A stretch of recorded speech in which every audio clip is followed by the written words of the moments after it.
मैं हाँ रणबीर सिंह राणा। सीएम भगवंत मान दे वल्लों निजी स्कूलों नूं लैके वड्डा फैसला किया गया। उन्होंने कहा कि कोई भी स्कूल 1 रुपया भी इस समैसटर दे विच फीस नहीं वधा सकेगा। इस दे नाल ही उन्होंने ये भी कहा कि कोई भी स्कूल पेरेंट्स ते मापियां ते ये दबाव नहीं पा सकेगा कि तुसी एक दुकान तो ही, इस खास दुकान तो ही यूनीफॉर्म लैनी है या इस खास दुकान तो ही बुक्स लैनियां ने। तो इस फैसले का कितना असर जिहड़ा है जमीनी पद्धर ते हो रहा है, किस तरह का यह फैसला है, इस विषय पर गलबात करने के लिए साडे नाल आरटीआई एक्टिविस्ट रोहित सब्बरवाल मौजूद ने। रोहित सब्बरवाल पिछले लंबे समय तो विद्यार्थियों की लड़ाई लड़ते आ रहे हैं, उन्होंने मापियां की लड़ाई लड़ते आ रहे हैं कि फीसां जिहड़ियां ने ज़्यादा ने, निजी स्कूल किवें लुट करते हैं, कोरोना दौरान किवें मनमानियां कीतियां। तो साडे नाल ने रोहित सब्बरवाल, स्वागत है जी तुहाडा। नमस्कार जी। मैं सब तो पहला जिहड़े आपने हुणे गल कीती है कि सीएम साहब ने 2 गल्लां कहीआं कि फीसां नहीं वधाणीआं और बुक्स तुसीं किसी पर्टिकुलर शॉप तो या नहीं लैनी। ये कोई नवीं चीज़ थोड़ी है जिहड़ी उन्होंने कही है, ये तो ऑलरेडी लॉ दे विच एस्टैबलिश्ड आ। ये चीज़ कोई ऐसी गल करन जिहड़ी नवीं होवे। नवीं गल्लां बहुत सारियां ने, बहुत सारे जिहड़े लूप होल्स ने जिहड़े प्लग इन होने जरूरी। लूप होल्स ते भी गल करांगे, पर सब्बरवाल साहब ये भी वड्डी सीगी कि जेकर एक पर्टिकुलर दुकान है ਜਾਂ एक यूनीफॉर्म की एक दुकान है तो वो एड्रैस दे देंगे ने कि इत्थों ही लै लो, ਜਾਂ बहुते स्कूल तो अपने प्रमिसिस दे विच ही बेची जाते हैं, अंदर बना के बेची जाते हैं। तो जे वो खत्म होवे की फायदा हो सकता उसके नाल, ਜਾਂ खत्म हो भी सकता कि नहीं? खत्म देखो, पहली गल तो यह है भी ये मानयोग पंजाब हरियाणा हाई कोर्ट के ऑर्डर ने जी भी किसी भी तरीके दे नाल कमर्शियलाइजेशन दे विच इंडल्ज नहीं हो सकते। पहली गल तो जे सरकार कह रही है कि इन्हां आर्डरां नूं लागू करो जी, ये ऑर्डर तो आए हुए ने लगभग 2009 ਦੇ ਵਿੱਚ PIL फाइल हुई सी। ऑर्डर आए नूं अज 7 साल हो गए जी, अज तक तो ऑर्डर लागू नहीं होए क्योंकि किसी भी सरकार ने साफ नीयत नाल गल नहीं की। किहने कराउणे सी ऑर्डर लागू? ऑर्डर तो पंजाब सरकार की रिस्पॉन्सिबिलिटी सीगी। पंजाब सरकार ना भी करदी, ਇਹਦੇ ਵਿੱਚ डिप्टी कमिश्नर ਜਿਹੜਾ चेयरमैन ਹੁੰਦਾ कमेटी ਦਾ, district education officer elementary and secondary ਇਹਦੇ मैंबर ਹੁੰਦੇ ਨੇ कमेटी ਦੇ। फिर ਇਹਦੇ ਵਿੱਚ 2 members to be nominated by the government from among the educational concern division ਜਿਹੜੀ ਹੈਗੀ ਉਹਦੇ ਮੈਂਬਰ ਲੈਣੇ 2 ਫਾਈਨਾਂਸ ਨਾਲ ਰਿਲੇਟਡ ਕੋਈ ਕਮੇਟੀਆਂ ਬਣੀਆਂ ਹੋਈਆਂ ਨੇ ਆਲਰੇਡੀ, ਤੁਹਾਡੇ ਧਿਆਨ 'ਚ ਹੈ ਇਸ ਗੱਲ ਦਾ? ਦੇਖੋ ਕਮੇਟੀਆਂ ਬਣੀਆਂ ਹੋਈਆਂ ਨੇ। ਮੰਨ ਲਓ ਕੋਈ ਸਕੂਲ ਆਰਬਿਟਰੀ ਤਰੀਕੇ ਦੇ ਨਾਲ ਫੀਸ ਵਧਾਉਂਦਾ ਤਾਂ ਪੇਰੈਂਟਸ ਨੂੰ ਲੀਗਲ ਮੈਥਡ ਅਡਾਪਟ ਕਰਨਾ ਚਾਹੀਦਾ ਵੀ ਇਹ ਉਸ ਕਮੇਟੀ ਦੇ ਕੋਲੇ ਰਿਟਨ ਕੰਪਲੇਂਟ ਕਰਨ।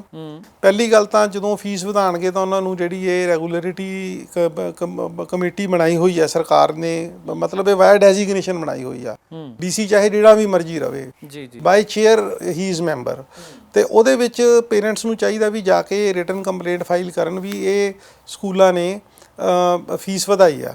लेकिन फीस ਵਧਾਉਣ ਦੇ ਲਈ ਸਰਕਮਸਟੈਂਸਿਸ ਸਭ ਤੋਂ ਪਹਿਲਾਂ ਦੇਖਣੇ ਪੈਣ। ਅੱਛਾ, ਮੇਰਾ ਸਵਾਲ ਹੈ ਇਸ ਦੇ ਵਿੱਚ ਬਹੁਤ ਸਾਰੇ ਜਿਹੜੇ ਸਕੂਲਾਂ ਵਾਲੇ ਨੇ ਉਹ ਇਹ ਦਲੀਲ ਦੇ ਰਹੇ ਨੇ ਕਿ ਮਾਨਯੋਗ ਪੰਜਾਬ ਹਰਿਆਣਾ ਹਾਈ ਕੋਰਟ ਨੇ ਹੀ ਇੱਕ ਡਾਇਰੈਕਸ਼ਨ ਜਾਰੀ ਕੀਤੀ ਹੋਈ ਹੈ ਕਿ 8% ਤੱਕ ਫੀਸ ਵਧਾਈ ਜਾ ਸਕਦੀ ਹੈ। ਇਸ 'ਚ ਕੀ ਸੱਚਾਈ ਹੈਗੀ ਹੈ?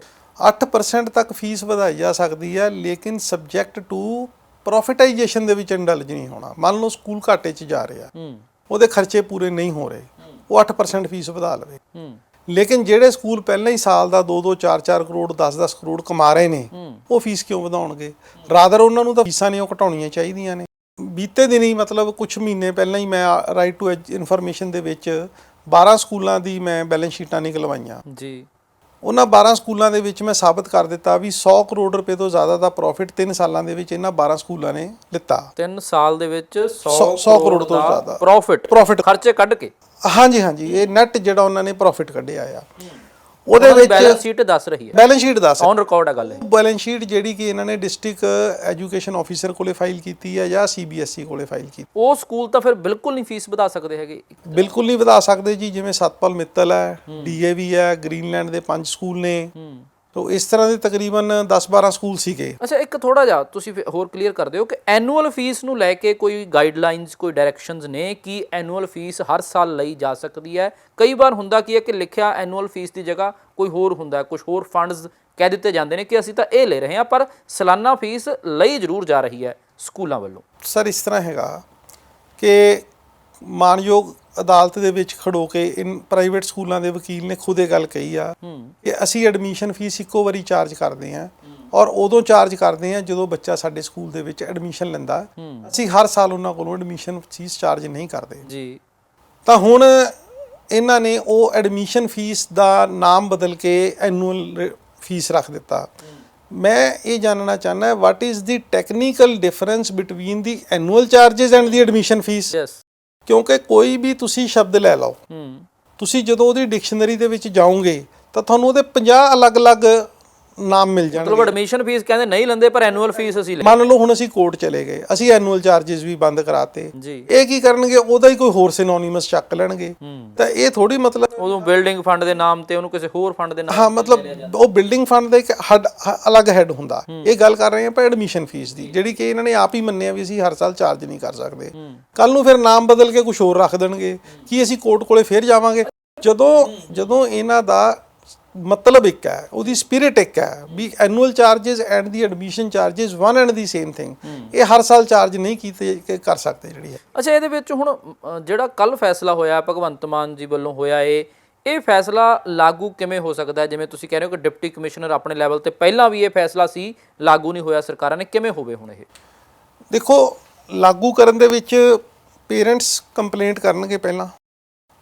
ਪਹਿਲਾਂ ਉਹਨਾਂ ਨੂੰ ਦੱਸਣਾ ਪਏਗਾ ਆਪਣੀ ਬੈਲੈਂਸ ਸ਼ੀਟ ਨਸ਼ਰ ਕਰਕੇ ਕਿ ਅਸੀਂ ਪ੍ਰੋਫਿਟ ਦੇ ਵਿੱਚ ਨਹੀਂ ਹੈਗੇ, ਸਾਡੇ ਖਰਚੇ ਨਹੀਂ ਪੂਰੇ ਹੋ ਰਹੇ, ਅਸੀਂ ਇਸ ਕਰਕੇ ਫੀਸ ਵਧਾ ਰਹੇ ਹਾਂ। ਇਹਨਾਂ ਨੂੰ ਜਿਹੜੀ ਫੀਸ ਕਮੇਟੀ ਹੈ ਉਹਦੇ ਕੋਲ ਇਹ ਗੱਲ ਪ੍ਰੂਫ ਕਰਨੀ ਪਏ। ਇਹ ਬਹੁਤ ਸਾਰੇ ਪੇਰੈਂਟਸ ਨੂੰ ਤਾਂ ਇਹੀ ਨਹੀਂ ਪਤਾ ਕਿ ਅਸੀਂ ਸ਼ਿਕਾਇਤ ਕਿੱਥੇ ਕਰਨੀ ਹੈ, ਕਿ ਕੋਈ ਨੋਟਿਸ ਬੋਰਡ ਸਕੂਲ ਦੇ ਵਿੱਚ ਲੱਗਿਆ ਹੋਣਾ ਜ਼ਰੂਰੀ ਹੁੰਦਾ ਕਿ ਜੇ ਕਿਸੇ ਨੂੰ ਇਤਰਾਜ਼ ਹੈਗਾ ਤਾਂ ਉਹ ਇਹ ਕਮੇਟੀ ਕੋਲੇ, ਫਲਾਂ ਕਮੇਟੀ ਕੋਲੇ ਆਪਣੀ ਸ਼ਿਕਾਇਤ ਦਰਜ ਕਰਵਾ ਸਕਦਾ। ਦੇਖੋ, ਇਸ ਤਰ੍ਹਾਂ ਦੀ ਅਥਾਰਟੀ ਦਾ ਕੋਈ ਨਾਮ ਤਾਂ ਨਹੀਂ ਹੁੰਦਾ, ਲੇਕਿਨ ਇਹਨਾਂ ਨੇ ਜੋ ਫੀਸ ਦੇ ਰਿਗਾਰਡਿੰਗ ਸਾਰਾ ਕੁਝ ਡਿਟੇਲਸ ਨੇ ਉਹ ਇਹਨਾਂ ਨੇ ਆਪਣੇ ਨੋਟਿਸ ਬੋਰਡ ਦੇ ਉੱਤੇ ਜ਼ਰੂਰ ਲਗਾਉਣੀਆਂ ਹੁੰਦੀਆਂ ਪ੍ਰਾਈਵੇਟ ਸਕੂਲਾਂ ਨੇ। ਦੇਖੋ, ਕੰਪਲੇਂਟ ਕਿਹਨੂੰ ਕਰ ਸਕਦੇ ਹੋ? ਕੰਪਲੇਂਟ ਲੁਧਿਆਣੇ ਦੇ ਡਿਪਟੀ ਕਮਿਸ਼ਨਰ ਨੂੰ ਕਰੋ, ਜ਼ਿਲ੍ਹਾ ਸਿੱਖਿਆ ਅਫਸਰ ਨੂੰ ਕਰੋ, ਔਰ ਉਸ ਕੰਪਲੇਂਟ ਦਾ ਉਤਾਰਾ ਜਿਹੜੇ ਮੁੱਖ ਮੰਤਰੀ ਸਾਹਿਬ ਨੇ, ਚੀਫ ਸੈਕਟਰੀ ਸਾਹਿਬ ਨੇ, ਸੈਕਟਰੀ ਐਜੂਕੇਸ਼ਨ ਨੇ, ਡਾਇਰੈਕਟਰ ਐਜੂਕੇਸ਼ਨ ਨੇ, ਉਹਨਾਂ ਨੂੰ ਤੁਸੀਂ ਉਤਾਰਾ ਭੇਜੋ। ਡਿਪਟੀ ਕਮਿਸ਼ਨਰ ਦੀ ਔਰ ਉਸ ਟੀਮ ਦੀ ਰਿਸਪੌਂਸਿਬਿਲਿਟੀ ਬਣਦੀ ਹੈ ਵੀ ਉਹਨਾਂ ਨੇ ਵਿਦਿਨ ਟਾਈਮ ਬਾਉਂਡ ਇਨਕੁਆਇਰੀ ਪੂਰੀ ਕਰਕੇ ਉਹਨੂੰ ਖਤਮ ਕਰਨਾ। ਪਿਛਲੇ ਸਮੇਂ ਦੇ ਵਿੱਚ ਕੁਝ ਇਸ ਤਰ੍ਹਾਂ ਦੀ ਅਚਨਚੇਤ ਚੈਕਿੰਗ ਹੋਈ ਹੈ, ਜਿਹੜੇ ਤੁਸੀਂ ਕਿਹਾ ਵੀ ਇਸ ਕਮੇਟੀ ਦੇ ਚੇਅਰਮੈਨ ਨੇ ਡਿਪਟੀ ਕਮਿਸ਼ਨਰ ਸਾਹਿਬ, ਕਿਸੇ ਜ਼ਿਲ੍ਹੇ 'ਚ ਵੀ, ਲੁਧਿਆਣਾ ਜ਼ਿਲ੍ਹੇ 'ਚ ਵੀ ਜਾਂ ਹੋਰ ਜ਼ਿਲ੍ਹਿਆਂ 'ਚ ਵੀ? ਦੇਖੋ, ਲੁਧਿਆਣੇ ਦੇ ਡਿਪਟੀ ਕਮਿਸ਼ਨਰ ਔਰ ਜ਼ਿਲ੍ਹਾ ਸਿੱਖਿਆ ਅਫਸਰ ਤਨਖਾਹ ਤਾਂ ਸਰਕਾਰਾਂ ਕੋਲੋਂ ਲੈਂਦੇ ਪਏ ਆ, ਲੇਕਿਨ ਨਮਕ ਹਲਾਲੀ ਉਹ ਕਰ ਰਹੇ ਨੇ ਪ੍ਰਾਈਵੇਟ ਸਕੂਲਾਂ ਦੇ ਨਾਲ। ਕਿਵੇਂ ਕਹਿ ਸਕਦੇ ਹੋ ਤੁਸੀਂ? ਬਿਲਕੁਲ ਕਿਉਂ ਨਹੀਂ ਕਹਿ ਸਕਦਾ। 8 ਦੇ ਕਰੀਬ ਸੈਪਰੇਟ ਮੈਟਰ ਦੀਆਂ ਕੰਪਲੇਂਟਾਂ ਮੈਂ ਕੀਤੀਆਂ ਹੋਈਆਂ, ਵਿਦ ਐਵੀਡੈਂਸ ਕੀਤੀਆਂ, ਔਰ ਇੱਕ ਕੰਪਲੇਂਟ ਦੇ 4-4 5-5 ਰਿਮਾਈਂਡਰ ਦਿੱਤੇ ਨੇ। 50 ਦੇ ਕਰੀਬ ਮੈਨੂੰ ਚਿੱਠੀਆਂ ਆ ਚੁੱਕੀਆਂ ਨੇ, ਠੀਕ ਆ ਪਈਆਂ ਨੇ। ਤਾਂ ਇੱਕ ਕੰਪਲੇਂਟ ਜਦੋਂ ਕੀਤੀ ਜਾਂਦੀ ਹੈ ਤਾਂ ਆਫੀਸਰ ਦੀ ਰਿਸਪੌਂਸਿਬਿਲਿਟੀ ਬਣਦੀ ਹੈ ਓਨੈਸਟਲੀ ਡਿਊਟੀ ਡਿਸਚਾਰਜ ਕਰਦੇ ਹੋਏ ਕਿ ਉਹ ਇੱਕ ਰੀਜ਼ਨੇਬਲ ਪੀਰੀਅਡ ਦੇ ਵਿੱਚ ਉਸ ਕੰਪਲੇਂਟ ਨੂੰ ਡਿਸਾਈਡ ਕਰ ਦੇਵੇ। ਜੇ ਤੁਸੀਂ 2-2 ਸਾਲ ਕੰਪਲੇਂਟਾਂ ਹੀ ਨਹੀਂ ਫਾਈਨਲ ਕਰ ਰਹੇ, ਉਹਨਾਂ ਦੇ ਉੱਤੇ ਕੋਈ ਐਕਸ਼ਨ ਹੀ ਨਹੀਂ ਲੈ ਰਹੇ, ਫਿਰ ਹੋਰ ਮਿਲੀ ਭੁਗਤ ਕਿੱਦਾਂ ਹੁੰਦੀ ਹੈ ਰਾਣਾ ਜੀ ਦੱਸੋ? ਹੁਣ ਤਾਂ ਨਵੀਂ ਸਰਕਾਰ ਆ ਗਈ, ਹੁਣ ਕੋਈ ਹਿਲਜੁਲ ਹੋਈ ਹੈ? ਇਹ ਆਪ ਦਾ ਕਹਿਣਾ ਨਵੀਂ ਸਰਕਾਰ, ਤੁਸੀਂ ਆਪ ਇਹ ਗੱਲ ਕਹਿ ਰਹੇ ਹੋ ਨਵੀਂ ਸਰਕਾਰ। ਇਹਨਾਂ ਨੂੰ ਮੈਂਡੇਟ ਤਾਂ 5 ਸਾਲ ਪਹਿਲਾਂ ਮਿਲ ਗਿਆ ਸੀਗਾ, ਇਹਨਾਂ ਦਾ ਲੀਡਰ ਆਫ ਆਪੋਜੀਸ਼ਨ ਪਹਿਲਾਂ ਵੀ ਸੀਗਾ। ਉਹ ਜਿਹੜੇ 2017 ਤੋਂ ਲੈ ਕੇ 2022 ਤੱਕ ਇਹਨਾਂ ਦੇ ਆਮ ਆਦਮੀ ਪਾਰਟੀ ਦੇ MLA ਸਾਹਿਬਾਨ ਰਹੇ ਨੇ, ਕਿਸੇ ਇੱਕ MLA ਸਾਹਿਬਾਨ ਨੇ ਕਦੇ ਕਿਸੇ ਪ੍ਰਾਈਵੇਟ ਸਕੂਲ ਦੇ ਖਿਲਾਫ ਸਟੇਟਮੈਂਟ ਦਿੱਤੀ ਹੈ? ਉਹ ਕਹਿੰਦੇ ਸਾਡੇ ਕੋਲ ਉਦੋਂ ਤਾਂ ਪਾਵਰ ਨਹੀਂ ਸੀ ਨਾ ਹੈਗੀ, ਹੁਣ ਤਾਂ ਪਾਵਰ ਹੈ ਸਾਡੇ ਕੋਲੇ, ਹੁਣ ਤਾਂ ਕਰ ਸਕਦੇ ਨੇ। ਸਰ, ਗੱਲ ਪਾਵਰ ਹੋਣ ਦੀ ਜਾਂ ਨਾ ਹੋਣ ਦੀ ਨਹੀਂ। ਕੀ ਤੁਸੀਂ ਵਿਧਾਨ ਸਭਾ ਦੇ ਵਿੱਚ ਖੜ ਕੇ ਇੱਕ ਵਾਰੀ ਵੀ ਬੋਲਿਆ ਸਕੂਲਾਂ ਦੇ ਖਿਲਾਫ? ਤੁਸੀਂ ਡਿਮਾਂਡ ਰੇਜ਼ ਕੀਤੀ, ਅਸੀਂ ਘਰੇ ਜਾਂਦੇ, ਅਸੀਂ ਰੋਟੀ ਮੰਗਦੇ ਆ ਤੇ ਸਾਨੂੰ ਪਲੇਟ ਦੇ ਵਿੱਚ ਰੋਟੀ ਆਉਂਦੀ ਆ।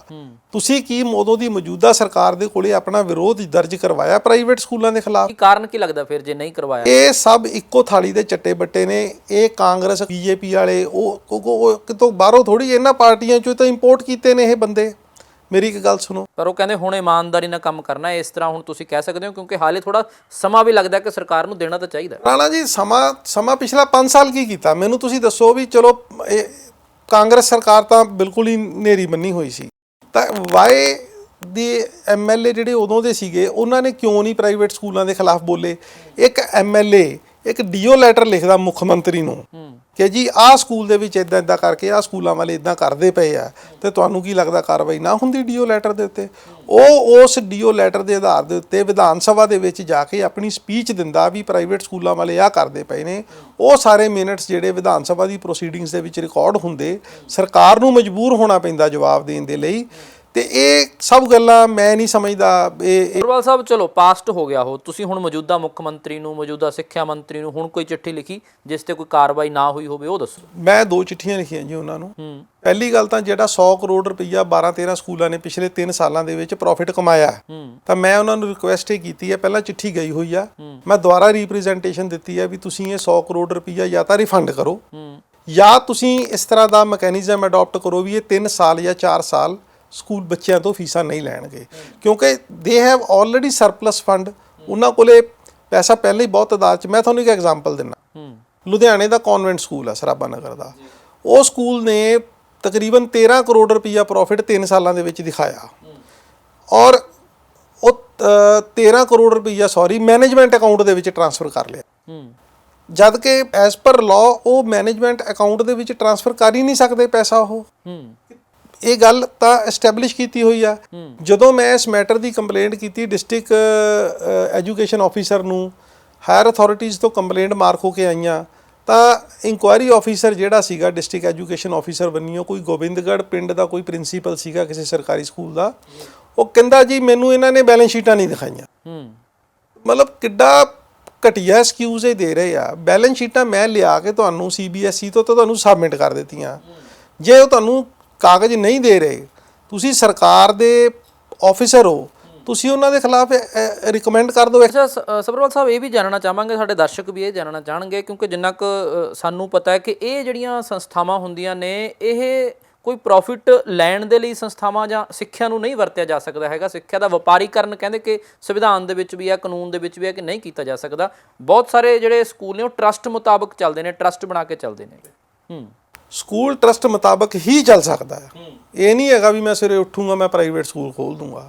ਉਹਨੂੰ ਟਰਸਟ ਬਣਾਉਣਾ ਪਏਗਾ, ਉਹਦੇ ਏਮਸ ਐਂਡ ਆਬਜੈਕਟਿਵਸ ਹੋਣਗੇ। ਉਹਦੇ ਵਿੱਚ ਇੱਕ ਏਮ ਸਭ ਤੋਂ ਵੱਡਾ ਇਹ ਹੋਏਗਾ ਕਿ ਇਹ ਸਕੂਲ ਪ੍ਰਾਈਵੇਟ ਪ੍ਰੋਫਿਟਾਈਜੇਸ਼ਨ ਦੇ ਵਿੱਚ ਇੰਡਲਜ ਨਹੀਂ ਹੋਏ। ਬਿਲਕੁਲ ਠੀਕ ਆ। ਨਾਓ ਇਹ ਕੀ ਹੁੰਦਾ ਹੈ ਵੀ ਟਰਸਟ ਬਣਦਾ, ਟਰਸਟ ਦੇ ਵਿੱਚ ਉਹ ਆਪਣੇ ਨੀਅਰ ਐਂਡ ਡੀਅਰ ਬੰਦਿਆਂ ਨੂੰ ਮੈਂਬਰ ਲੈ ਲੈਂਦੇ ਨੇ, ਉਹ ਜਿਹੜੇ ਕਿ ਸਿਰਫ ਚੁੱਪ ਕਰਕੇ ਅੱਖਾਂ ਬੰਦ ਕਰਕੇ ਸਾਈਨ ਕਰਨ ਵਾਲੇ ਨੇ। ਕੋਈ ਵੀ ਬੰਦਾ ਸਕੂਲ ਬਿਨਾਂ ਟਰਸਟ ਤੋਂ ਰਨ ਕਰ ਹੀ ਨਹੀਂ ਸਕਦਾ। ਕੱਲ ਵੀ ਕੁਝ ਮੈਂ ਧਰਨਾ ਦਿੱਤਾ ਤੇ ਕੁਝ ਅਨੋਬੜ ਜੇ ਬੰਦਿਆਂ ਨੇ ਇਹ ਗੱਲ ਕਹਿਣੀ ਸ਼ੁਰੂ ਕਰਤੀ ਕਿ ਜੀ ਮਤਲਬ ਸਕੂਲ ਬਣਾ ਲੈਂਦੇ ਤਾਂ।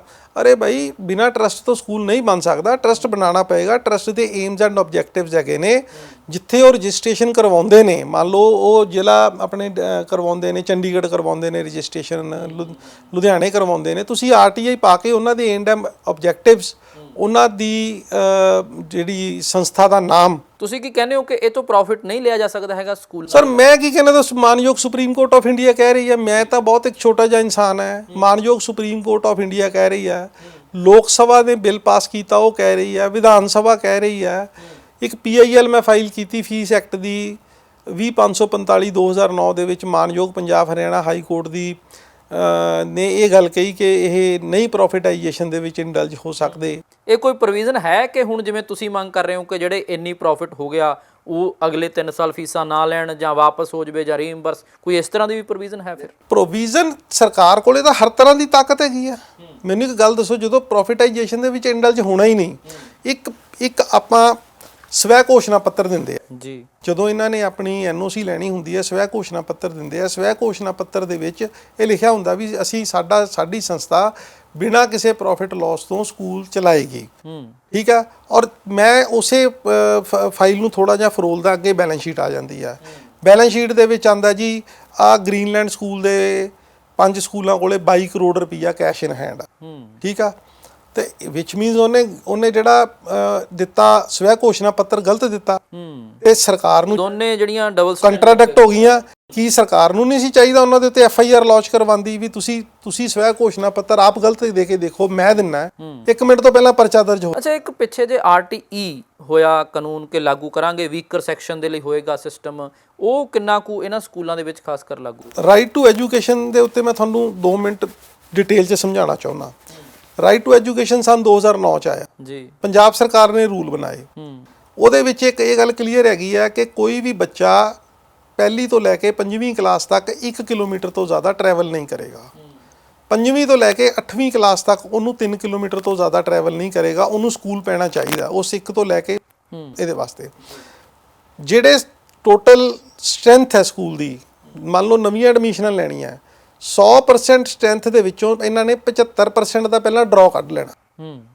ਡਰਾ ਕੱਢ ਕੇ ਮੈਂ ਮੰਨ ਲਓ ਮੇਰੇ ਬੱਚੇ ਨੇ ਪੜ੍ਹਨਾ, ਮੈਂ ਆਪਣੇ ਕਿਸੇ ਵੀ ਆਫਿਸ ਦੇ ਮੁਲਾਜ਼ਮ ਨੂੰ ਭੇਜੂੰਗਾ, ਜਾ ਕੇ ਫਾਰਮ ਲਿਆ, ਮੈਂ ਫਾਰਮ ਭਰਿਆ, ਫੀਸ ਲਾਈ, ਮੈਂ ਜਮ੍ਹਾਂ ਕਰਾਤਾ, ਉਹਦੀ ਡਿਊਟੀ ਲਾਤੀ ਵੀ ਯਾਰ ਡਰਾ ਨਿਕਲਣਾ, ਜਾ ਕੇ ਚੈੱਕ ਕਰ ਲਈ, ਜੇ ਆਪਣੇ ਬੱਚੇ ਦਾ ਡਰਾ ਨਿਕਲੇ ਤੇ ਆਪਾਂ ਫੀਸ ਜਮ੍ਹਾਂ ਕਰਾ ਦੇਵਾਂਗੇ। ਠੀਕ ਆ, 25% ਸੀਟਾਂ ਇਹਨਾਂ ਨੇ ਰਿਜ਼ਰਵ ਰੱਖਣੀਆਂ ਇਕਨੋਮਿਕਲੀ ਵੀਕਰ ਸੈਕਸ਼ਨ ਵਾਸਤੇ। ਜਦੋਂ ਇਕਨੋਮਿਕਲੀ ਵੀਕਰ ਸੈਕਸ਼ਨ ਦੇ ਵਿੱਚ ਸੀਟਾਂ ਨਹੀਂ ਫਿਲ ਹੋਣਗੀਆਂ ਤੇ ਫਿਰ ਉਹ 25% ਦਾ ਇੱਕ ਸੈਪਰੇਟ ਡਰਾ ਕੱਢਣਾ। ਠੀਕ ਹੈ। ਤਾਂ ਪੇਰੈਂਟਸ ਨੂੰ ਕਿਸੇ ਵੀ ਹਾਲਤ ਦੇ ਵਿੱਚ ਜਾਂ ਬੱਚਿਆਂ ਨੂੰ ਇੰਟਰਵਿਊ ਦੇ ਲਈ ਨਹੀਂ ਬਣਾਇਆ ਜਾ ਸਕਦਾ। ਉਹ ਇੱਕ ਲਿਸਟ ਨੋਟਿਸ ਬੋਰਡ ਦੇ ਉੱਤੇ ਲੱਗ ਜਾਏਗੀ, ਉਹ ਬੰਦੇ ਨੇ ਦੇਖਣਾ ਵੀ ਲਿਸਟ ਲੱਗ ਗਈ, ਮੈਂ ਆਪਣੇ ਬੱਚੇ ਦੀ ਮੇਰੀ ਐਡਮਿਸ਼ਨ ਹੋ ਗਈ, ਮੈਂ ਫੀਸ ਜਮ੍ਹਾਂ ਕਰਵਾ। ਇਹ ਡਰਾ ਵੀ ਰੈਂਡਮਲੀ ਹੁੰਦਾ ਹੈ ਜਿਹੜਾ ਕੱਢਦੇ ਨੇ ਕਿ ਡਰਾ ਉਹ ਲੋਕਾਂ ਸਾਹਮਣੇ ਹੁੰਦਾ ਜਾਂ ਕਿਵੇਂ? ਡਰਾ ਬਿਲਕੁਲ ਰੈਂਡਮਲੀ ਹੁੰਦਾ। ਡਰਾ ਦਾ ਮਤਲਬ ਹੀ ਹੁੰਦਾ ਕਿ ਪਬਲਿਕਲੀ ਡਰਾ ਕੱਢਿਆ ਜਾਵੇ। ਡਰਾ ਦੀ ਡੈਫੀਨੇਸ਼ਨ ਹੀ ਇਹ ਆ। ਔਰ ਮੈਂ ਡਿਸਟ੍ਰਿਕਟ ਐਜੂਕੇਸ਼ਨ ਆਫੀਸਰ ਨੂੰ ਇਹ ਕੁਐਸਚਨ ਕੀਤਾ ਵੀ ਤੁਸੀਂ ਮੈਨੂੰ ਦੱਸੋ ਵੀ ਆਹ ਜਿਹੜੇ 25 ਸਕੂਲ ਨੇ ਇਹਨਾਂ ਨੇ ਕਿਹੜੀ ਤਰੀਕ ਨੂੰ ਡਰਾ ਕੱਢੇ ਆ, ਕੀ ਇਹਨਾਂ ਨੇ ਤੁਹਾਨੂੰ ਇੰਟੀਮੇਟ ਕੀਤਾ, ਕੀ ਇਹਨਾਂ ਨੇ ਕੋਈ ਵੀਡੀਓਗ੍ਰਾਫੀ ਜਾਂ ਕੋਈ ਫੋਟੋਗ੍ਰਾਫੀ ਕੀਤੀ? ਉਹ ਕਹਿੰਦੇ ਜੀ ਸਾਡੇ ਕੋਲੇ ਕੋਈ ਰਿਕਾਰਡ ਨਹੀਂ ਹੈਗਾ। ਡਿਸਟ੍ਰਿਕਟ ਐਜੂਕੇਸ਼ਨ ਆਫੀਸਰ ਮੋਨੀਟਰ ਹੀ ਨਹੀਂ ਕਰ ਰਿਹਾ। ਕੀ ਇਹਨਾਂ ਸਕੂਲਾਂ 'ਚ ਕਿਸੇ ਵੀਕਰ ਸੈਕਸ਼ਨ ਨੂੰ ਐਡਮਿਸ਼ਨ ਦਿੱਤੀ ਗਈ? ਮੈਂ ਤੁਹਾਡੇ ਨਾਲ ਸਾਰੀ ਇਸੇ ਗੱਲ ਤੇ ਆ ਰਿਹਾ। ਠੀਕ ਆ, ਜੇ ਉਹਨਾਂ ਨੇ ਨਹੀਂ ਕੀਤਾ ਤੇ what action you has been taken, ਤੁਸੀਂ ਉਹਨਾਂ ਦੇ ਖਿਲਾਫ ਕਾਰਵਾਈ ਕੀ ਕੀਤੀ? ਸਨ 2009 ਦੇ ਵਿੱਚ ਰਾਈਟ ਟੂ ਐਜੂਕੇਸ਼ਨ ਐਕਟ ਆਇਆ ਜੀ। 2021 ਤੱਕ ਮੈਨੂੰ ਇਹਨਾਂ ਨੇ ਰਿਟਨ 'ਚ ਦਿੱਤਾ ਹੈ ਵੀ ਪਿਛਲੇ 12 ਸਾਲਾਂ ਦੇ ਵਿੱਚ ਇੱਕ ਵੀ ਬੱਚੇ ਨੂੰ ਫ੍ਰੀ ਆਫ ਕਾਸਟ ਐਜੂਕੇਸ਼ਨ ਦਿੱਤੀ ਹੀ ਨਹੀਂ ਗਈ ਕਿਸੇ ਹੜਾਤੀਆਂ ਆਰਟੀਈ ਦੀਆਂ। ਆਰਟੀਈ ਐਕਟ ਇੱਕ ਸਫੇਦ ਹਾਥੀ ਬਣ ਕੇ ਰਹਿ ਗਿਆ। ਉਹ ਕਹਿੰਦੇ ਆ ਜੀ ਪਹਿਲਾਂ ਤਾਂ ਜਾਓ ਤੁਸੀਂ ਸਰਕਾਰੀ ਸਕੂਲ 'ਚ ਜੀ, ਜੇ ਸਰਕਾਰੀ ਸਕੂਲ 'ਚ ਤੁਹਾਡੀ ਸੀਟ ਨਹੀਂ ਖਾਲੀ ਤੇ ਫਿਰ ਤੁਸੀਂ ਜਾਓ ਇੱਕ ਹੋਰ ਕੈਟਾਗਰੀ ਹੈ, ਦੈਨ ਜਾਓ ਪ੍ਰਾਈਵੇਟ ਦੇ। ਜੀ ਪ੍ਰਾਈਵੇਟ ਸਕੂਲਾਂ ਦੇ ਵਿੱਚ ਤਾਂ ਪਹਿਲਾਂ ਸੀਟਾਂ ਗਵਰਨਮੈਂਟ ਸਕੂਲਾਂ ਦੇ ਵਿੱਚ ਤਾਂ ਪਹਿਲਾਂ ਸੀਟਾਂ ਖਾਲੀ ਪਈਆਂ ਆ। ਹੁਣ ਮਾਂ-ਬਾਪ ਕਹਿੰਦੇ ਆ ਜੀ ਅਸੀਂ ਆਪਣੇ ਬੱਚੇ ਨੂੰ ਪ੍ਰਾਈਵੇਟ ਸਕੂਲ 'ਚ ਨਹੀਂ ਪੜ੍ਹਾਉਣਾ, ਅਸੀਂ ਸਰਕਾਰੀ ਸਕੂਲ 'ਚ ਪੜ੍ਹਾਉਣਾ। ਵੀ ਪੜ੍ਹਾਓ ਤੁਸੀਂ, ਇਹ ਗੱਲ 'ਚ ਕੋਈ ਦੋ ਰਾਏ ਨਹੀਂ। ਲੇਕਿਨ ਇੱਕ ਚੀਜ਼ ਦੇਖ ਲਿਓ ਕਿ ਪੰਜਾਬ ਸਕੂਲ ਐਜੂਕੇਸ਼ਨ ਬੋਰਡ ਦਾ ਜਿਹੜਾ ਸਰਟੀਫਿਕੇਟ ਹੈ ਨਾ, ਉਹ ਬਹੁਤ ਸਾਰੀਆਂ ਕੰਟਰੀਆਂ ਦੇ ਵਿੱਚ ਮੰਨਦੇ ਨਹੀਂ ਹੈਗੇ ਉਸ ਨੂੰ, ਕਿਉਂਕਿ ਉਹ ਸਮਝਦੇ ਨੇ ਵੀ ਕਿ ਇਹਨਾਂ ਦਾ ਐਜੂਕੇਸ਼ਨ ਲੈਵਲ ਉਹ ਲੈਵਲ ਤੇ ਹੈ ਹੀ ਨਹੀਂ ਜੋ CBSE ਜਾਂ ICSE। ਬਿਲਕੁਲ, ਜਿਹੜਾ ਆਰਟੀਈ ਐਕਟ ਵੀ ਆ ਉਹ ਤਾਂ ਸਾਰੇ ਸਕੂਲਾਂ ਲਈ ਬਣਾਇਆ ਗਿਆ, ਨਾ ਕਿ ਸਿਰਫ ਸਰਕਾਰੀ ਸਕੂਲਾਂ ਲਈ ਬਣਾਇਆ ਗਿਆ। ਉਹ ਤਾਂ ਗਵਰਨਮੈਂਟ ਪ੍ਰਾਈਵੇਟ ਜਿੰਨੇ ਵੀ ਸਕੂਲ ਪੂਰੇ ਹਿੰਦੁਸਤਾਨ ਦੇ ਵਿੱਚ ਨੇ, ਹਰ ਇੱਕ ਸਕੂਲ ਦੇ ਵਿੱਚ ਉਹ ਐਕਟ ਲਾਗੂ ਹੁੰਦਾ। ਸਭਰਵਾਲ ਸਾਹਿਬ ਦੱਸੋ ਕਿ ਇਹ ਕਾਗਜ਼ੀ ਕਾਰਵਾਈ ਪੂਰੀ ਕਰਦੇ ਨੇ ਉਸ ਚੀਜ਼ ਦੀ, ਜਾਂ ਸਿਰਫ ਉਹ ਬਿਲਕੁਲ ਹੀ ਉਹਨੂੰ ਵੀ ਛੱਡਿਆ ਹੋਇਆ? ਨਹੀਂ ਜੀ, ਕੋਈ ਕਾਗਜ਼ੀ ਕਾਰਵਾਈ ਨਹੀਂ। ਅੱਛਾ। ਮੈਂ ਇਹਨਾਂ ਦੀਆਂ ਸਾਰੀਆਂ ਫਾਈਲਾਂ 2 ਦਿਨ ਲਗਾਤਾਰ ਜਾ ਕੇ ਮੈਂ ਰਾਈਟ ਟੂ ਇਨਫੋਰਮੇਸ਼ਨ ਐਕਟ ਦੇ ਵਿੱਚ ਇੱਕ ਪ੍ਰੋਵੀਜ਼ਨ ਹੁੰਦਾ ਵੀ ਤੁਸੀਂ ਇਹਨਾਂ ਦਾ ਓਰੀਜਨਲ ਰਿਕਾਰਡ ਇੰਸਪੈਕਟ ਕਰ ਸਕਦੇ ਹੋ। ਮੈਂ 2 ਦਿਨ ਲਾ ਕੇ ਰਿਕਾਰਡ ਇੰਸਪੈਕਟ ਕੀਤਾ ਔਰ ਇਹਨਾਂ ਨੇ ਮੰਨ ਲਿਆ ਵੀ ਅਸੀਂ ਪਿਛਲੇ 12 ਸਾਲ ਦੇ ਵਿੱਚ ਇੱਕ ਵੀ ਬੱਚੇ ਨੂੰ ਫ੍ਰੀ ਆਫ ਕਾਸਟ ਕਿਸੇ ਪ੍ਰਾਈਵੇਟ ਸਕੂਲ ਦੇ ਵਿੱਚ। ਕਾਰਵਾਈ ਬਣਦੀ ਆ ਫਿਰ ਇਸ ਚੀਜ਼ ਤੇ? ਕਾਰਵਾਈ ਤਾਂ ਬਣਦੀ ਹੈ ਜੀ। ਦੇਖੋ ਐਕਚੁਅਲੀ ਕੀ ਆ, ਮੰਨ ਲਓ ਕੋਈ ਇਕਨੋਮਿਕਲੀ ਵੀਕਰ ਸੈਕਸ਼ਨ 'ਚੋਂ ਬੱਚਾ ਉੱਠਦਾ ਹੈ, ਉਹ ਅਪਲਾਈ ਕਰਦਾ ਹੈ ਪ੍ਰਾਈਵੇਟ ਸਕੂਲ ਦੇ ਵਿੱਚ, ਤਾਂ ਡਿਸਟ੍ਰਿਕਟ ਐਜੂਕੇਸ਼ਨ ਆਫੀਸਰ ਦੇ ਥਰੂ ਉਹਦੀ ਐਡਮਿਸ਼ਨ ਹੋਣੀ ਹੈ। ਤਾਂ ਕੀ ਹੈਗਾ ਕਿ ਜਦੋਂ ਡਿਸਟ੍ਰਿਕਟ ਐਜੂਕੇਸ਼ਨ ਆਫੀਸਰ ਨੇ ਐਡਮਿਸ਼ਨ ਕਰਨੀ ਹੈ, ਬੱਚਾ ਤਾਂ ਫ੍ਰੀ ਪੜ੍ਹੇਗਾ, ਲੇਕਿਨ ਉਹਦੀ ਪੇਮੈਂਟ ਜਿਹੜੀ ਹੈ ਸਰਕਾਰ ਨੂੰ ਕਰਨੀ ਪਏਗੀ। ਸਰਕਾਰ ਪੈਸਾ ਖਰਚ ਕਰਨ ਦੇ ਮੂਡ 'ਚ ਹੀ ਹੈ ਨਹੀਂ। ਇਹ ਤਾਂ ਆਪਣੀਆਂ ਪੈਨਸ਼ਨਾਂ ਜਾਂ ਆਪਣੀਆਂ ਫੈਸਿਲਿਟੀਆਂ ਦੇ ਉੱਤੇ ਪੈਸੇ ਖਰਚ ਕਰਨ ਲੱਗੇ ਹੋਏ ਆ। ਇਹਨਾਂ ਨੂੰ ਕੁਝ ਨਹੀਂ ਹੈਗਾ ਕਿ ਅਸੀਂ ਫਿਰ ਸਾਨੂੰ ਪ੍ਰਾਈਵੇਟ ਸਕੂਲ ਨੂੰ ਪੇਮੈਂਟ ਕਰਨੀ ਪਏਗੀ। ਗੱਲ ਸੁਣੋ, ਮੈਨੂੰ ਤੁਸੀਂ ਦੱਸੋ ਵੀ 100% ਸੀਟਾਂ ਦਾ ਜਿਹੜਾ ਡਰਾ ਆ ਉਹ ਕਿਉਂ ਨਹੀਂ ਕੱਢਿਆ ਜਾਂਦਾ? ਡਰਾ ਇੱਕ ਬਿਲਕੁਲ ਜਿਹੜਾ ਵੱਡਾ ਇਹਨਾਂ ਦਾ ਹਾਲ ਹੁੰਦਾ ਜਿਹਦੇ 'ਚ 1000-2000 ਬੱਚੇ ਦੇ ਬੈਠਣ ਦੀ ਕਪੈਸਿਟੀ ਆ, ਉਹਦੇ ਵਿੱਚ ਡਰਾ ਨਿਕਲੇ ਔਰ ਉਸੇ ਵੇਲੇ ਉਹਦਾ ਬੱਚੇ ਦਾ ਉਹਦੇ ਫਾਦਰ ਮਦਰ ਦਾ ਨਾਂ ਅਨਾਊਂਸ ਹੋਵੇ, ਫਿਰ ਨਾਲ ਦੀ ਨਾਲ 2 ਘੰਟੇ ਦੇ ਵਿੱਚ ਲਿਸਟ ਬਣ ਕੇ ਲੱਗੇ। ਕਿੱਦਾਂ ਇਹ ਸਭ?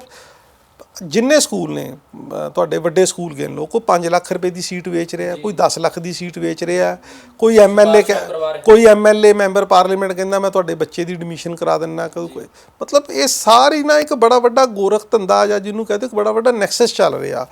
8 ਕੰਪਲੇਂਟਾਂ ਦੇ ਵਿੱਚ ਮੈਂ ਜਿਹੜਾ ਇਹਨਾਂ ਨੇ 100 ਕਰੋੜ ਰੁਪਈਆ ਪ੍ਰੋਫਿਟ ਲਿੱਤਾ। ਤਾਂ ਤੁਸੀਂ ਸਰਕਾਰ 'ਚੋਂ ਤੁਸੀਂ ਡਿਸਾਈਡ ਕਰ ਦਿਓ ਵੀ ਵੈਦਰ ਰਿਫੰਡ ਕਰਨੇ ਨੇ, ਕਿਉਂਕਿ ਜਸਟਿਸ ਅਮਰਦੱਤ ਦੀ ਕਮੇਟੀ ਬਣੀ ਸੀ PIL ਦੇ ਉੱਤੇ, ਉਹਨਾਂ ਨੇ ਆਰਡਰ ਕਰਤੇ ਸੀਗੇ ਵੀ ਰਿਫੰਡ ਕਰਨ ਦੇ। ਅੱਛਾ ਸਬਰਵਾਲ ਸਾਹਿਬ, ਹੁਣ ਭਗਵੰਤ ਮਾਨ CM ਪੰਜਾਬ ਕਹਿੰਦੇ ਕਿ ਅਸੀਂ 3 ਮਹੀਨਿਆਂ ਤੱਕ ਇੱਕ ਸਿੱਖਿਆ ਨੀਤੀ ਲੈ ਕੇ ਆਵਾਂਗੇ। ਕੀ ਪਹਿਲਾਂ ਵੀ ਸਿੱਖਿਆ ਨੀਤੀਆਂ ਨੇ ਜਿਹੜੀਆਂ ਲਾਗੂ ਨਹੀਂ ਹੋ ਸਕੀਆਂ, ਜਾਂ ਇਹ ਸਿੱਖਿਆ ਨੀਤੀ ਬਣ ਹੀ ਨਹੀਂ ਸਕੀ? ਇਹ ਸਿੱਖਿਆ ਨੀਤੀ ਹੁਣ ਲੈ ਕੇ ਆਣਗੇ। ਪਿਛਲੇ 5 ਸਾਲ ਕੀ ਕਰਦੇ ਰਹੇ? ਮੇਰਾ ਬਾਰ-ਬਾਰ ਇਹੀ ਕੁਐਸਚਨ ਆ ਕਿ ਤੁਸੀਂ ਸੈਕੰਡ ਲਾਰਜੈਸਟ ਪਾਰਟੀ ਸੀਗੇ, ਲੋਕਾਂ ਨੇ ਤੁਹਾਨੂੰ ਮੈਂਡੇਟ ਦੇ ਦਿੱਤਾ ਸੀ, ਉਦੋਂ ਤੁਸੀਂ ਕੋਈ ਆਪਣਾ ਦਿੱਤਾ ਨਹੀਂ ਸਰਕਾਰ। ਚਲੋ ਸਬਰਵਾਲ ਸਾਹਿਬ ਸਮਝ ਲਈਏ ਉਹਨੂੰ, ਹਜੇ ਇੱਕ ਦੇਰ ਲਈ ਤੁਸੀਂ ਰੱਖ ਦਿਓ ਕਿ 5 ਸਾਲ ਨਿਕਲ ਗਏ ਨੇ, ਹੁਣ ਸਰਕਾਰ 'ਚ ਪਾਵਰ 'ਚ ਨੇ, ਹੁਣ ਤਾਂ ਕੋਈ ਬਹਾਨਾ ਹੀ ਨਹੀਂ ਹੈਗਾ ਕਿ ਅਸੀਂ ਇਹ ਕੁਝ ਨਹੀਂ ਕਰ ਸਕਦੇ। ਹੁਣ ਕੀ ਜਿਹੜੀ ਇਹ ਕੱਲ ਐਲਾਨ ਹੋਏ ਨੇ ਉਹਨੂੰ ਗਰਾਊਂਡ ਲੈਵਲ ਤੇ ਇੰਪਲੀਮੈਂਟ ਕਿਵੇਂ ਕਰਨਾ ਹੈ, ਇਹ ਦੱਸ ਦਿਓ ਜਰਾ। ਦੇਖੋ, ਜਦ ਤੱਕ ਕੁਛ ਇੱਕ ਸਕੂਲਾਂ ਦੀ ਐਨਓਸੀ ਰੱਦ ਨਹੀਂ ਹੁੰਦੀ, ਉਹਨਾਂ ਨੂੰ ਸੇਕ ਨਹੀਂ ਪਹੁੰਚਦਾ, ਉਹਨਾਂ ਦੀ ਐਫੀਲੀਏਸ਼ਨਾਂ ਰੱਦ ਨਹੀਂ ਹੁੰਦੀਆਂ, ਤਦ ਤੱਕ ਉਹਨਾਂ ਨੇ ਨਹੀਂ ਹਟਣਾ। ਅਦਰਵਾਈਜ਼ ਉਹ ਪੂਰੀ ਬਦਮਾਸ਼ੀ। ਕੋਰੋਨਾ ਕਾਲ ਦੇ ਦੌਰਾਨ ਕੁਝ ਕਾਰਵਾਈ ਹੋਈਆਂ ਨੇ ਪਿਛਲੇ ਸਮੇਂ ਦੇ ਵਿੱਚ, ਉਦੋਂ ਕਿੰਨੀ ਦੇਰ ਲਈ? 2 ਦਿਨ ਬਾਅਦ ਉਹ ਆਰਡਰ ਇਹਨਾਂ ਨੂੰ ਵਾਪਸ ਲੈਣੇ ਪੈ ਗਏ, 3 ਦਿਨ ਬਾਅਦ ਆਰਡਰ ਵਾਪਸ ਲੈਣੇ ਪੈ ਗਏ। ਬੜੇ ਬੰਦੇ ਕਹਿੰਦੇ ਨੇ ਜੀ ਜੇ ਪ੍ਰਾਈਵੇਟ ਸਕੂਲ ਦੀ ਐਫੀਲੀਏਸ਼ਨ ਖਤਮ ਕਰ ਦਿੱਤੀ ਬੱਚਿਆਂ ਦਾ ਫਿਊਚਰ ਤਬਾਹ ਹੋ ਜਾਏਗਾ। ਇਸ ਤਰ੍ਹਾਂ ਕੁਝ ਨਹੀਂ ਹੈਗਾ। ਨਾਲ ਦੀ ਨਾਲ ਇੱਕ ਲੈਟਰ ਨਿਕਲ ਜਾਵੇ ਵੀ ਜਿੰਨੇ ਬੱਚੇ ਨੇ ਉਹ ਸਾਰੇ ਦੇ ਸਾਰੇ ਆਪਣੇ ਨੀਅਰੈਸਟ ਪ੍ਰਾਈਵੇਟ ਸਕੂਲਾਂ ਦੇ ਵਿੱਚ ਐਡਮਿਸ਼ਨ ਲੈ ਲੈਣ, ਔਰ ਸਰਕੂਲਰ ਜਾਰੀ ਕੀਤਾ ਜਾਂਦਾ ਕਿ ਇਹਨਾਂ ਨੂੰ ਬਿਨਾਂ ਕਿਸੇ ਐਨਓਸੀ ਤੋਂ, ਬਿਨਾਂ ਕਿਸੇ ਕਲੀਅਰੈਂਸ ਤੋਂ ਇਹਨਾਂ ਨੂੰ ਐਡਮਿਸ਼ਨ ਦੇ ਦਿਓ। ਇੱਕ ਗੱਲ ਹੈ ਕਿ ਲੋਕਲ ਅਥਾਰਟੀਜ਼ ਨੇ, ਜਿਹੜੀਆਂ ਕਾਰਪੋਰੇਸ਼ਨਸ ਨੇ, ਨਗਰ ਕੌਂਸਲਸ ਨੇ, ਪੰਚਾਇਤਾਂ ਨੇ, 14 ਸਾਲ ਦੇ ਤੱਕ ਦੇ ਬੱਚੇ ਦਾ ਇਹਨਾਂ ਨੇ ਪੂਰਾ ਰਿਕਾਰਡ ਰੱਖਣਾ, ਉਹਦਾ ਜੈਂਡਰ, ਉਹਦੀ ਏਜ, ਉਹਦਾ ਮਤਲਬ ਕਾਫੀ ਕੁਝ ਡਿਟੇਲ ਹੈਗੀ ਇਹਦੇ ਵਿੱਚ। ਰਾਈਟ ਟੂ ਐਜੂਕੇਸ਼ਨ ਐਕਟ ਦੇ ਵਿੱਚ ਵੀ ਉਹਨਾਂ ਨੇ ਉਹ ਸਾਰੀਆਂ ਡਿਟੇਲਸ ਰੱਖਣੀਆਂ ਨੇ। ਅੱਜ ਤੱਕ ਸਰਵੇ ਕਰਕੇ ਕਿਸੇ ਵੀ ਅਥਾਰਟੀ ਨੇ ਉਹ ਡਾਟਾ ਹੀ ਨਹੀਂ ਮੇਨਟੇਨ ਕੀਤਾ। ਜੇ ਸਰਕਾਰ ਚਾਹਵੇ ਤਾਂ ਆਰਟੀਈ ਨੂੰ ਲਾਗੂ ਕਰ ਦੇਵੇ ਤਾਂ ਵੀ ਸਾਰੀਆਂ ਸਮੱਸਿਆਵਾਂ ਦਾ ਹੱਲ ਹੋ ਸਕਦਾ। ਰਾਈਟ ਟੂ ਐਜੂਕੇਸ਼ਨ ਔਰ ਫੀਸ ਐਕਟ, ਇਹਨਾਂ ਦੋਨਾਂ ਨੂੰ ਸਖਤੀ ਦੇ ਨਾਲ ਇੰਪਲੀਮੈਂਟ ਕਰਨਾ ਚਾਹੀਦਾ, along with the orders of the ਮਾਨਯੋਗ supreme court and high court. ਇੱਕ ਮੈਂ ਤੁਹਾਨੂੰ ਹੋਰ ਗੱਲ ਦੱਸਦਾ ਜੀ, ਪਿੱਛੇ ਕੀ ਹੋਇਆ ਕਿ ਫੀਸ ਐਕਟ ਦੇ ਵਿੱਚ ਚੰਡੀਗੜ੍ਹ ਯੂਨੀਅਨ ਟੈਰੀਟਰੀਜ਼ ਵਾਲਿਆਂ ਨੇ ਇੱਕ ਅਮੈਂਡਮੈਂਟ ਕਰਤੀ ਜੀ। ਉਹ ਕਹਿੰਦੇ ਕਿ ਤੁਸੀਂ ਆਪਣੀਆਂ ਜਿੰਨੀਆਂ ਬੈਲੈਂਸ ਸ਼ੀਟਾਂ ਨੇ ਨਾ ਚੱਕ ਕੇ ਤੁਸੀਂ ਪਾਓ, ਆਪਣੀ ਵੈਬਸਾਈਟ ਤੇ ਪਾਓ ਜੀ। ਅੱਛਾ, ਹੁਣ ਉਹਨਾਂ ਨੂੰ ਤਕਲੀਫ ਹੋਣੀ ਸ਼ੁਰੂ ਹੋ ਗਈ ਕਿਉਂਕਿ ਬੈਲੈਂਸ ਸ਼ੀਟਾਂ ਵਪਾਰੀ ਜਾਂ ਚਾਰਟਰਡ ਅਕਾਊਂਟੈਂਟ ਜਾਂ ਕੋਈ ਪ੍ਰੋਫੈਸ਼ਨਲ ਬੰਦਾ ਦੇਖਦਾ, 1 ਮਿੰਟ 'ਚ ਦੇਖ ਦਿੰਦਾ ਵੀ ਆਹ ਖਰਚੇ ਗਲਤ ਪਏ ਹੋਏ ਨੇ। ਠੀਕ ਆ, ਉਹ ਬੈਲੈਂਸ ਸ਼ੀਟਾਂ ਅਗਰ ਆਮ ਬੰਦਿਆਂ ਦੇ ਹੱਥ 'ਚ ਆ ਗਈਆਂ ਤੇ ਇਹਨਾਂ ਦਾ ਤਾਂ ਜੀਣਾ ਦੁੱਭਰ ਹੋ ਜਾਣਾ। ਇਹਨਾਂ ਨੂੰ ਇਹਨਾਂ ਦਾ ਜੋ ਦੁਕਾਨਦਾਰੀਆਂ ਨੇ ਜੋ ਲੁੱਟ ਖੋਹ ਮਚਾਈ ਹੋਈ ਆ ਉਹ ਬੰਦ ਹੋ ਜਾਣੀ, ਸਭ ਦੇ ਸਾਹਮਣੇ ਆ ਜਾਣੀ ਹੈ।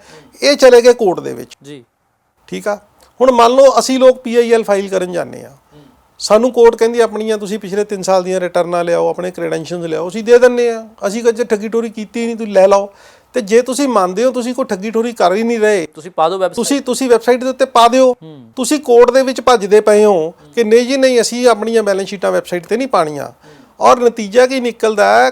ਮਾਨਯੋਗ ਹਾਈ ਕੋਰਟ ਵੱਲੋਂ ਇੱਕ ਫੈਸਲਾ ਦਿੱਤਾ ਜਾਂਦਾ 107 ਪੇਜਾਂ ਦਾ, ਜਿਹਦੇ ਵਿੱਚ ਉਹਨਾਂ ਨੇ ਕਹਿਤਾ ਨਹੀਂ ਜੀ ਇਹ ਤਾਂ ਤੁਹਾਨੂੰ ਪਾਣੀਆਂ ਹੀ ਪੈਣੀਆਂ। ਅੱਛਾ, ਹੁਣ ਮੈਨੂੰ ਇੱਕ ਗੱਲ ਦੱਸੋ, ਜਿਹੜੀ ਚੀਜ਼ ਚੰਡੀਗੜ੍ਹ ਦੇ ਵਿੱਚ ਲਾਗੂ ਹੋ ਗਈ, ਕੀ ਇਹ ਮੈਂ ਸਰਕਾਰ ਨੂੰ ਉਸ ਆਰਡਰ ਦੀ ਕਾਪੀ ਲਾ ਕੇ 3 ਵਾਰੀ ਚਿੱਠੀ ਲਿਖ ਚੁੱਕਾ ਕਿ ਉਹ ਪੰਜਾਬ 'ਚ ਵੀ ਲਾਗੂ ਹੋ ਜਾਵੇ? ਤੁਸੀਂ ਪੰਜਾਬ 'ਚ ਵੀ ਲਾਗੂ ਕਰ ਦਿਓ। ਅਗਰ ਇਸ ਤਰ੍ਹਾਂ ਦੇ ਡੇਅਰ ਸਟੈਪਸ ਲਿੱਤੇ ਜਾਣਗੇ ਤਾਂ ਬੈਲੈਂਸ ਸ਼ੀਟ ਦੇ ਵਿੱਚ ਜਦੋਂ ਖਰਚਾ ਪਾਣਾ ਹੁੰਦਾ ਨਾ ਤਾਂ ਬੰਦਾ 10-20-25 ਲੱਖ ਰੁਪਏ ਦਾ ਖਰਚਾ ਉਲਟਾ ਸਿੱਧਾ ਪਾ ਸਕਦਾ, ਕਿਉਂਕਿ ਤਕਰੀਬਨ ਬਹੁਤ ਵੱਡੇ ਲੈਵਲ ਦੇ ਉੱਤੇ ਖਰਚਾ ਨਹੀਂ ਪਾ ਸਕਦਾ। ਹੁਣ ਸੈਕਰੇਟ ਹਾਰਟ ਕਨਵੈਂਟ ਸਕੂਲ ਦਾ ਮੈਂ ਤੁਹਾਨੂੰ ਦੁਬਾਰਾ ਐਗਜ਼ਾਮਪਲ ਦਿੰਦਾ। ਇਹਨਾਂ ਨੇ ਕੀ ਕੀਤਾ, ਇਹਨਾਂ ਨੇ ਜਿਹੜੀ ਪ੍ਰਾਪਰਟੀ ਟੈਕਸ ਦੀ ਰਿਟਰਨ ਕਾਰਪੋਰੇਸ਼ਨ ਕੋਲੇ ਭਰੀ, ਉਹ 'ਚ ਲਿਖ ਦਿੱਤਾ ਸੈਲਫ ਆਕੂਪਾਈਡ। ਤੇ ਜਦੋਂ ਬੈਲੈਂਸ ਸ਼ੀਟ ਫਰੋਲੀ, ਬੈਲੈਂਸ ਸ਼ੀਟ ਦੇ ਵਿੱਚ ਇਹਨਾਂ ਨੇ $3.25 ਕਰੋੜ 2 ਕਰੋੜ ਰੁਪਈਆ ਰੈਂਟ ਪਾਇਆ, ਖਰਚਾ ਪਾਤਾ। ਤੇ ਇਹ ਇੱਕ ਸਰਕਾਰ ਦੇ ਇੱਕ ਅਦਾਰੇ ਨੂੰ ਤੁਸੀਂ ਇੱਕ ਚੀਜ਼ ਕਹਿ ਰਹੇ ਹੋ, ਦੂਜੇ ਅਦਾਰੇ ਨੂੰ ਤੁਸੀਂ ਦੂਜੀ ਗੱਲ ਕਹਿ ਰਹੇ ਹੋ। ਪਰਦਾਫਾਸ਼ ਹੋ ਜੂਗਾ, ਪਰਦਾਫਾਸ਼ ਹੋ ਗਿਆ। ਤੇ ਇਹ ਸਭ ਚੀਜ਼ਾਂ ਲੋਕਾਂ ਦੇ ਸਾਹਮਣੇ ਆ ਸਕਦੀਆਂ ਨੇ, ਲੇਕਿਨ ਕੀ ਹੈ ਕਿ ਹਜੇ ਬਹੁਤ ਵਾਰ ਟੀਚਰਾਂ ਦੀ ਜਿਹੜੀ ਸੈਲਰੀ ਆ ਉਹ ਵੱਧ ਦਿਖਾਈ ਹੁੰਦੀ ਆ, ਦਿੱਤੇ ਜਿਹੜੀ ਬਹੁਤ ਉਹਨਾਂ ਕੋਲੋਂ ਪੈਸੇ ਕੈਸ਼ ਰਿਫੰਡ ਲੈ ਲਿੱਤੇ ਜਾਂਦੇ ਨੇ, ਬੜਾ ਕੁਝ ਹੁੰਦਾ ਹੈ। ਮੈਨੂੰ ਹਜੇ ਤੱਕ ਸਰਕਾਰ ਦੀ ਨੀਅਤ ਦੇ ਉੱਤੇ ਕੋਈ ਭਰੋਸਾ ਨਹੀਂ ਹੈਗਾ। ਮੈਂ ਬੜੀ ਗੱਲ ਕਲੀਅਰ ਕਰਾਂ, ਹਜੇ ਤਾਂ ਇਹ ਸਿਰਫ ਪੋਲੀਟੀਕਲ ਗੱਲਾਂ ਹੋ ਰਹੀਆਂ ਜੀ, ਫੀਸਾਂ ਨਹੀਂ ਵਧਣ ਦੇਵਾਂਗੇ ਫਲਾਣਾ। ਜਦੋਂ NCERT ਦੀਆਂ ਬੁੱਕਸ ਲੱਗੀਆਂ ਹੋਈਆਂ ਨੇ, ਉਹ ਬੁੱਕਸ ਸਾਰੀਆਂ ਵੈਬਸਾਈਟ ਦੇ ਉੱਤੇ ਪਈਆਂ ਨੇ। ਜਦੋਂ ਸਾਡੇ ਬੱਚੇ ਵੀ ਪੜ੍ਹਦੇ ਸੀ ਨਾ, ਕੋਈ ਕਿਤਾਬ ਨਹੀਂ ਸੀ ਮਿਲਦੀ ਤੇ ਅਸੀਂ ਉੱਥੋਂ ਕਿਤਾਬ ਡਾਊਨਲੋਡ ਕਰਕੇ ਬਾਈਂਡ ਕਰਵਾ ਲੈਂਦੇ ਸੀ ਬੁੱਕ। ਤੇ ਫਿਰ ਤੁਸੀਂ ਬੱਚਿਆਂ ਨੂੰ 4-4 5-5 6-6 ਹਜ਼ਾਰ ਦੇ ਸੈੱਟ ਕਿਉਂ ਦੇ ਰਹੇ ਹੋ ਪ੍ਰਾਈਵੇਟ ਪਬਲਿਸ਼ਰਸ ਦੇ? ਤੁਸੀਂ NCERT ਦੀਆਂ ਬੁੱਕਸ ਕਿਉਂ ਨਹੀਂ ਲਗਾਉਂਦੇ ਪਏ? ਨੰਬਰ 1, ਜਿਹੜੀ NCERT ਦੀ ਬੁੱਕ ਇੱਕ 35 ਰੁਪਏ ਦੀ ਹੈ, ਪ੍ਰਾਈਵੇਟ ਪਬਲਿਸ਼ਰ ਉਹਨੂੰ 250 ਰੁਪਏ ਦੀ ਵੇਚਦਾ ਪਿਆ ਆ। ਫਿਰ ਉਹਦੇ ਨਾਲ ਬਲੈਕਮੇਲਿੰਗ ਕੀ ਹੁੰਦੀ ਹੈ ਪੇਰੈਂਟ ਦੇ ਨਾਲ, ਵੀ ਭਾਈ ਤੈਨੂੰ ਤਾਂ ਪੂਰਾ ਸੈੱਟ ਲੈਣਾ ਪੈਣਾ। ਇਹ ਸੱਚਾਈ ਹੈ ਇਸ ਗੱਲ? ਹਾਂ, ਤੈਨੂੰ ਪੂਰਾ ਸੈੱਟ ਲੈਣਾ ਪੈਣਾ। ਤੇ ਉਹ ਕਹਿੰਦਾ ਜੀ ਚੰਗਾ ਠੀਕ ਆ, ਤੁਸੀਂ ਮੈਨੂੰ ਸੈੱਟ ਦੇ ਦਿਓ, ਮੈਂ ਸਟੇਸ਼ਨਰੀ ਤਾਂ ਬਾਹਰੋਂ ਲੈ ਲਾ। ਨਾ ਜੀ ਨਾ, ਤੈਨੂੰ ਜਿਹੜੀਆਂ ਕਾਪੀਆਂ ਨੇ ਉਹ ਵੀ ਸਾਡੇ ਤੋਂ ਲੈਣੀਆਂ ਪੈਣੀਆਂ, ਵਿਚ is not the part of the syllabus. ਇਹ ਵੀ ਸਬਰਵਾਲ ਸਾਹਿਬ ਕਿ ਤੁਸੀਂ ਸਕੂਲ 'ਚ ਨਹੀਂ ਦੇ ਸਕਦੇ, ਸਕੂਲ 'ਚ ਹੀ ਵੇਚ ਰਹੇ ਹੋ? ਨਹੀਂ, ਸਕੂਲ 'ਚ ਵੀ ਵੇਚ ਰਹੇ ਨੇ ਔਰ ਔਰ ਪਾਰਟਿਕੂਲਰ ਦੁਕਾਨ ਤੇ ਵੀ ਵੇਚ ਰਹੇ। ਹਾਂ, ਇਹਨਾਂ ਨੇ ਆਪਣੇ ਪੇਰੈਂਟਸ ਜਿਹੜੇ ਬੱਚਿਆਂ ਨੇ ਉਹਨਾਂ ਨੂੰ ਦੱਸਿਆ ਜਾਂਦਾ ਵੀ ਫਲਾਣੇ ਸਕੂਲ 'ਚੋਂ ਤੁਹਾਨੂੰ, ਫਲਾਣੀ ਦੁਕਾਨ ਤੋਂ ਤੁਹਾਨੂੰ ਕਿਤਾਬਾਂ ਮਿਲ ਜਾਣਗੀਆਂ। ਕਿਹਨੂੰ ਕੀ ਨਹੀਂ ਪਤਾ। ਪਰ ਸਬਰਵਾਲ ਸਾਹਿਬ ਇਹ ਤੋਂ ਬਾਅਦ ਇਹ ਵੀ ਪਤਾ ਲੱਗ ਰਿਹਾ ਸਾਨੂੰ, ਤੁਹਾਨੂੰ ਵੱਧ ਪਤਾ ਹੋਵੇਗਾ, ਕਿ ਕਈ ਵਾਰ ਸਕੂਲ ਕਮਿਸ਼ਨ ਤਾਂ ਪਬਲਿਸ਼ਰ ਤੋਂ ਹੀ ਲੈ ਲੈਂਦੇ ਨੇ, ਜਿਹੜੀ ਮਰਜ਼ੀ ਦੁਕਾਨ ਤੋਂ ਤੁਸੀਂ ਲੈ ਲਓ। ਜੋ ਪ੍ਰਾਈਜ਼ ਪਬਲਿਸ਼ਰ ਲਗਾਉਂਦਾ ਹੈ ਉਹਦੇ ਵਿੱਚ 50 ਤੋਂ 60% ਸਕੂਲਾਂ ਵਾਲਿਆਂ ਨੂੰ ਲੈਸ ਮਿਲਦਾ, ਲੇਕਿਨ ਸਕੂਲ ਉਹਨੂੰ MRP ਦੇ ਉੱਤੇ ਵੇਚਦੇ ਆ।